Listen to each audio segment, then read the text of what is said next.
आणि आता एक महत्त्वाची अपडेट, गडचिरोली हा महाराष्ट्राचा शेवटचा नाही तर पहिला जिल्हा असेल। स्टील प्लांटचे फडणवीसांच्या हस्ते भूमिपूजन होणार आहे।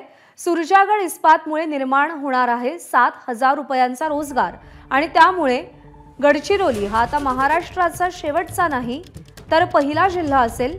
इथे फडणवीसांच्या हस्ते स्टील प्लांटचं भूमिपूजन होणार आहे तर सुरजागड इस्पातमुळे 7,000 रोजगार निर्मिती होणार आहे।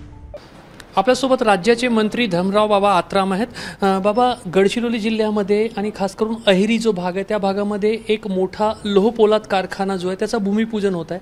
हा लोहपोलाद कारखाना कशा स्वरूपाचा राहणार आहे आणि याचा आकार किती राहील, रोजगार किती मिळेल, गुंतवणूक किती होईल?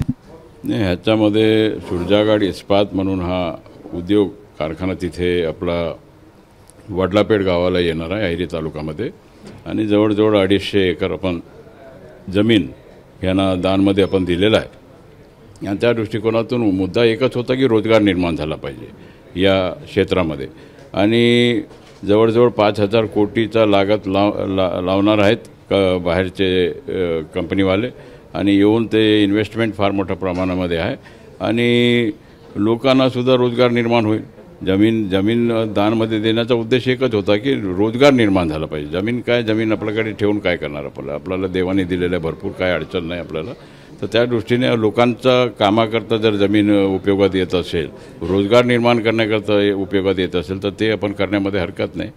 सगळ्यांचा आशीर्वाद मिळेल आम्हाला। सुरजागडची जी लोह खनिजाची खदान आहे त्याच्यातून निघणारी खाणीतून जो निघणारा लोह खनिज आहे त्याच्यावर आधारित हा प्रकल्प राहणार आहे। हो, तर आपलं सुरजागडला जे आता सध्या जे सुरू आहे मायनिंग ते बाहेर पाठवतात माल। चंद्रपूरला जात आहे, रायपूरला जात आहे, कोकण विभागात जात आहे।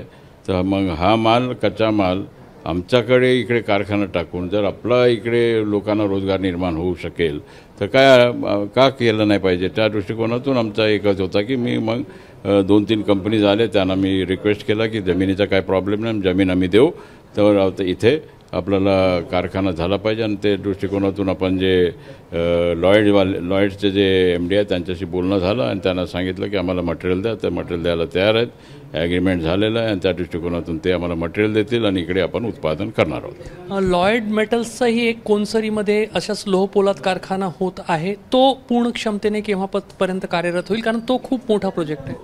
ते प्रोजेक्ट 20,000 कोटीचा आहे आणि ते पहिला टप्पा पूर्ण झालेला, दुसरा टप्पा अंतिम टप्प्यामध्ये आहे, आणखीन त्याच्यानंतर तिसरा आणि चौथा टप्प्यामध्ये ते होणार आहे। तर आणखीन मला वाटते 2 वर्ष आणखी लागतील फुल फ्लेज ते सुरू व्हायला।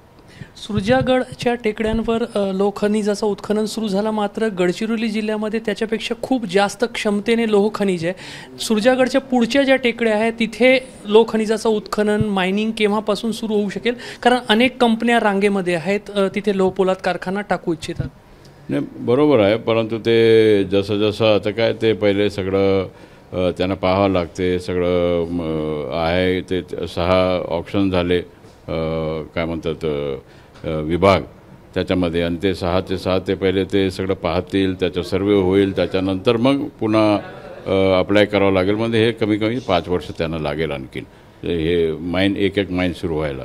तर त्या दृष्टिकोनातून 5 वर्ष म्हणजे फार मोठा गॅप असतो। आणि परंतु आता आपल्याकडे जे मटेरियल आहे त्या मटेरियलमध्ये आणखीन 4 कारखाना आपण टाकू शकतो, इतका मटेरियल आहे। आणखी काही मोठ्या कंपन्या येणार?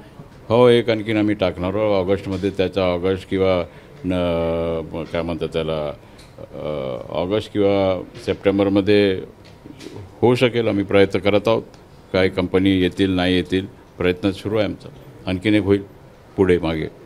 तर सुरजागडमधून जो लोह खनिज निघतं आहे त्याच्यावर आधारित कोनसरीमध्ये पहिला प्रकल्प जो आहे तो आकारास येत होता। आता दुसरा जो प्रकल्प आहे तो वडलापेठमध्ये त्या संदर्भातला भूमिपूजन लवकरच पार पडणार आहे आणि त्या दृष्टिकोनातून गडचिरोली जिल्ह्यामध्ये रोजगार निर्मिती मोठ्या प्रमाणावर होऊ शकेल असा दावा जो आहे तो राज्य सरकारकडून केला जात आहे।